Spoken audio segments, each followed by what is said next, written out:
Hello and welcome back to another video. My name is Farhan, also known as Gunner since 96, and you're watching my matchday preview where I will be looking ahead to tonight's crucial game against Villarreal. It really is crunch time. The day has arrived. We've been waiting for this day for 7 days to be precise, but it's felt like a very long 7 days with a game in the middle against Newcastle that seemed meaningless.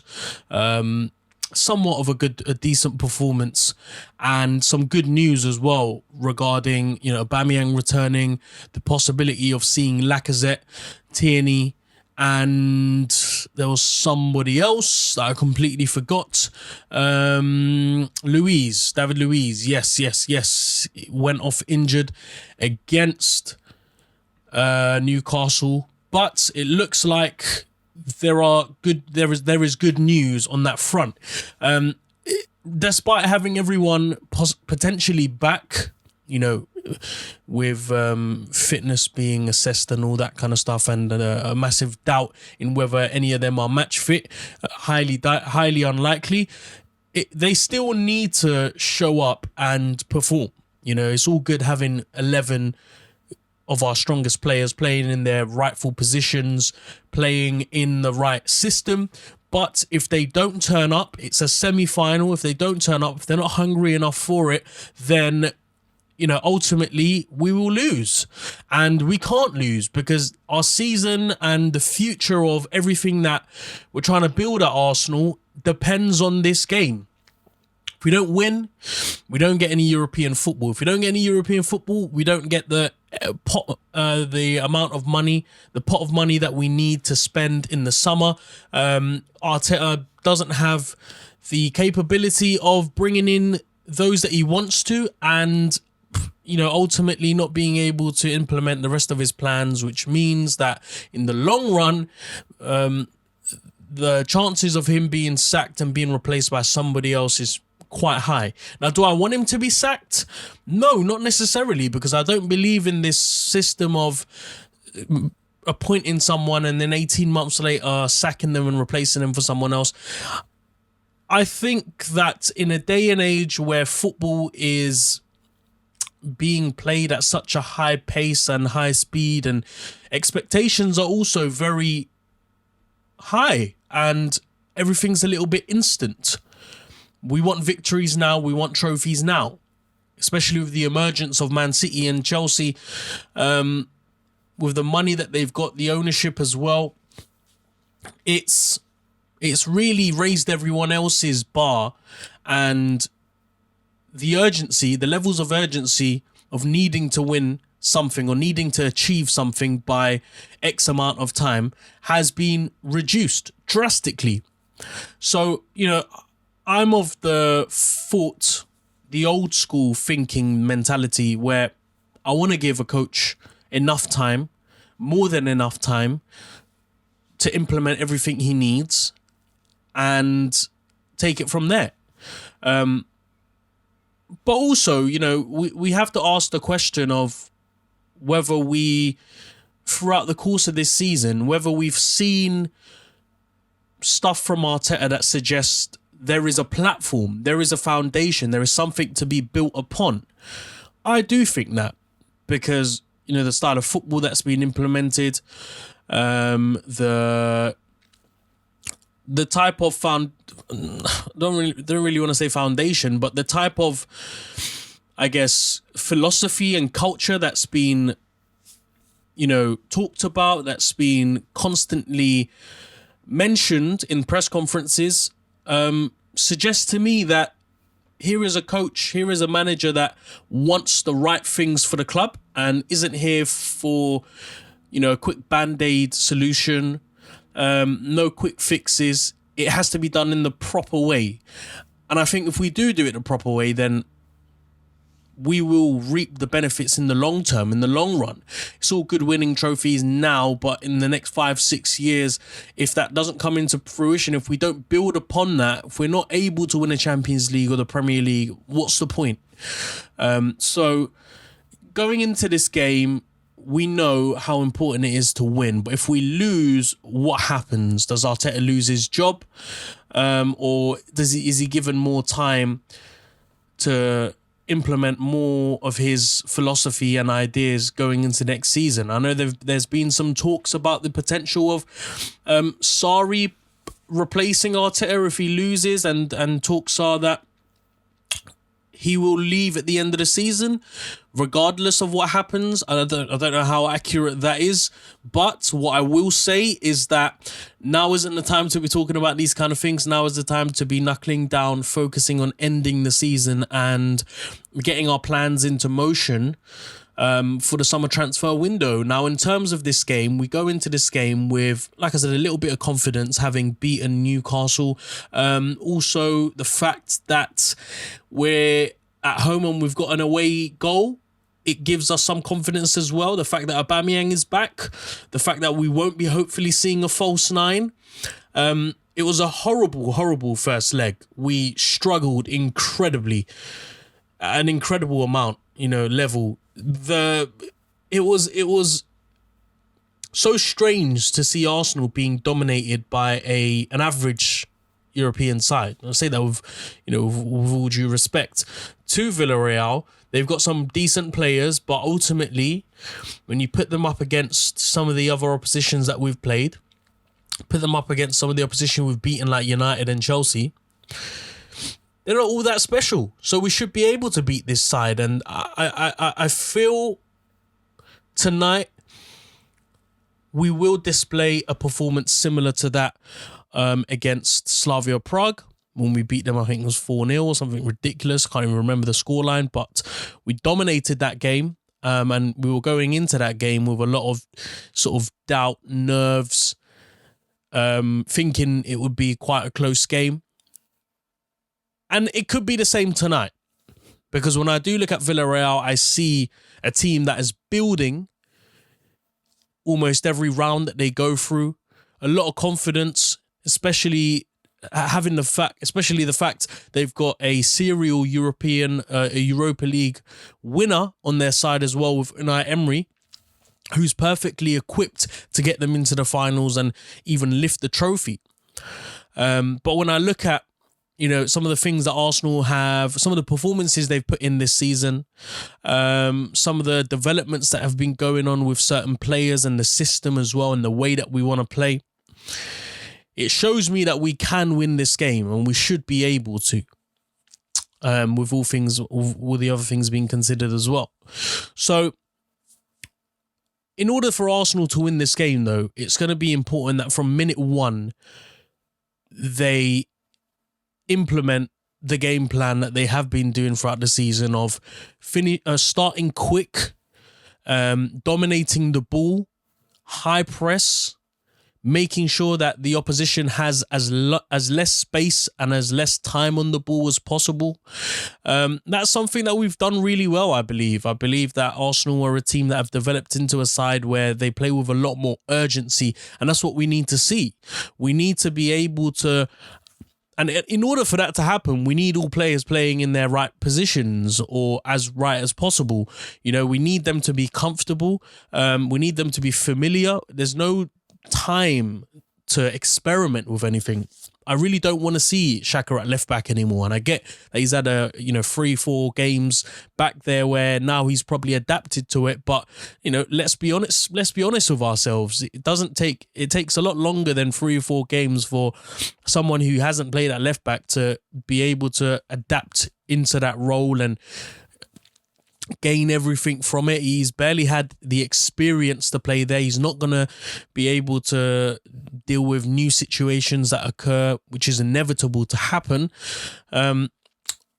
So that being said, I do want to give my predicted lineup, who I would want to see Arteta pick tonight. Whether he does is another question. But I'm going to start off with Leno in goal. I know the rumours that has been going around regarding him leaving Arsenal. But as a professional footballer, your sights will be on that final in Gdansk. Regardless of what's going on, whether you're going to be at Arsenal this season or not, next season or not, you'll still want to achieve something before leaving.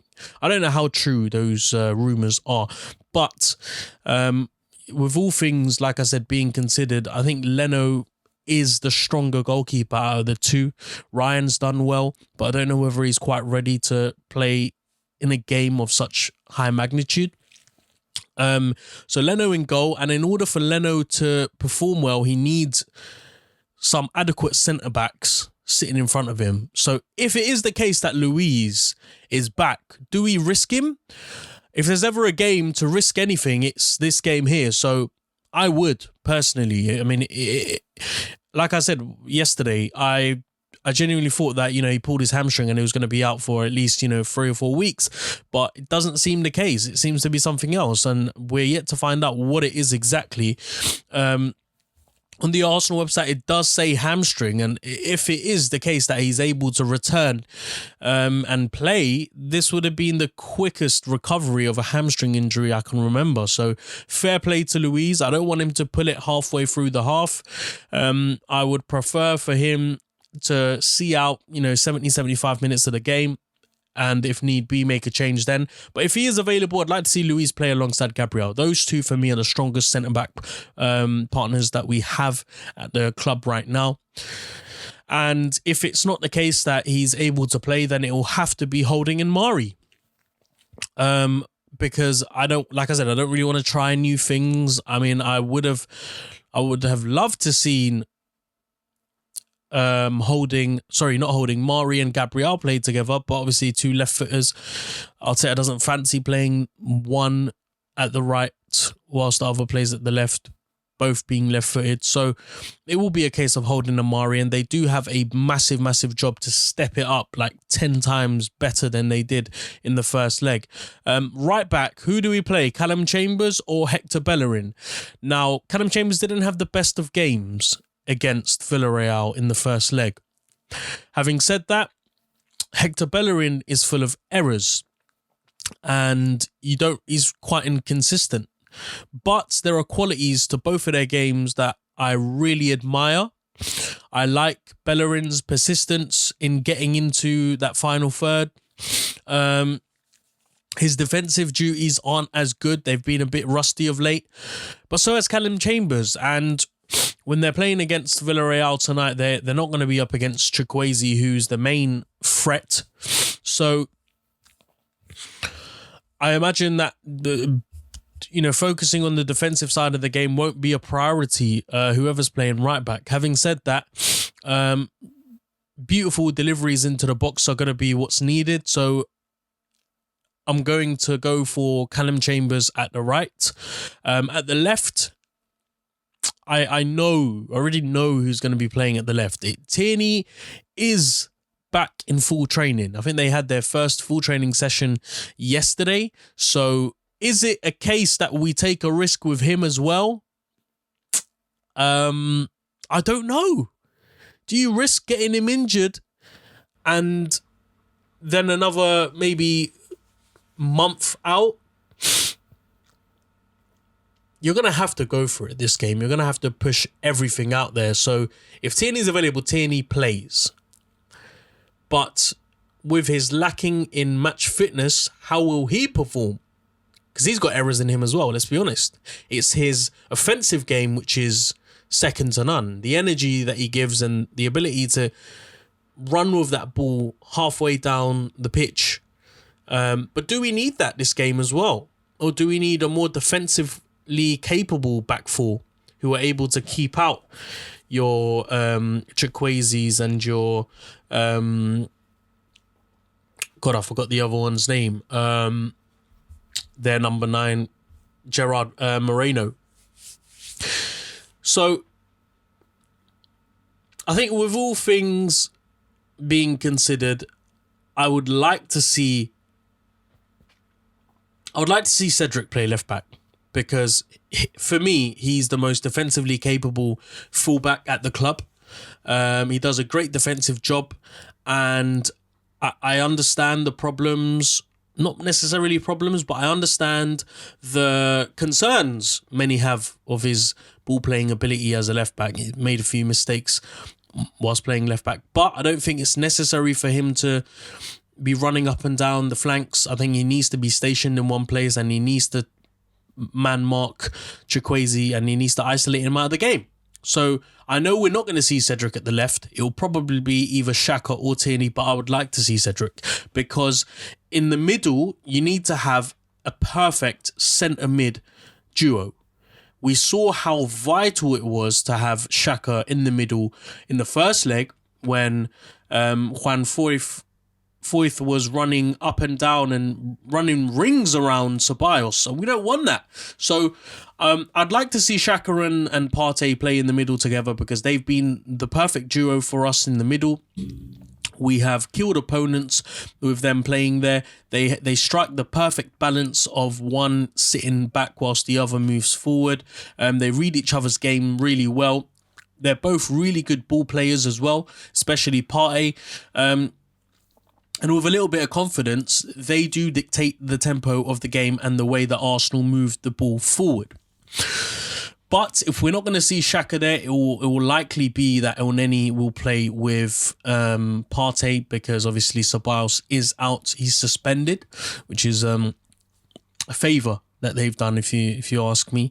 The three behind the striker. So in the number 10 role, you've got Odegaard or Emil Smith-Rowe. In a game like tonight, where pace, tenacity, blitzkrieg football, as someone described it to me earlier today, needs to be played, I would like to see Emil Smith-Rowe play in the number 10 role, because I think Emil Smith-Rowe offers something that Odegaard doesn't, which is the ability to pick the ball up, turn, run at the opposition.